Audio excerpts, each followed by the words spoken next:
কালকে এই সোজাসুজি আমরা দেখতে পাচ্ছিলাম মাউন্ট শিবলিঙ্গ, খুব সুন্দর ভিউ ছিল।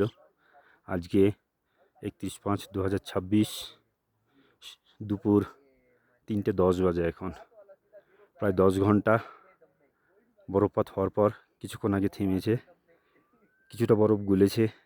সাহস করে আমরা বেরোলাম, বেরিয়ে চারিদিকের এই দৃশ্য, চারিদিকটা একবার আমি দেখানোর। এইদিকে ছিল মাউন্ট শিবলিঙ্গ, এই পাশে একটা ক্যাম্প সাইট, এখানে আছে কিছু কলকাতার মানুষ এখনো। হ্যাঁ, ওই পাশে আমাদের ক্যাম্প সাইট, চারিদিকে বরফ, পাথরের মাথাগুলোর উপর থেকে বরফ কিছুটা গলে গেছে।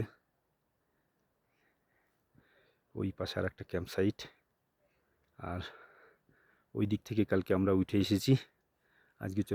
আজকে তো রাস্তা কিছু বোঝাই যাচ্ছে না, জানি না কি অবস্থা হবে নামার সময়। আর এই যে ওই যে দূরে কতকগুলো হরিণ টাইপের পশু পাখি ঘুরে বেড়াচ্ছে।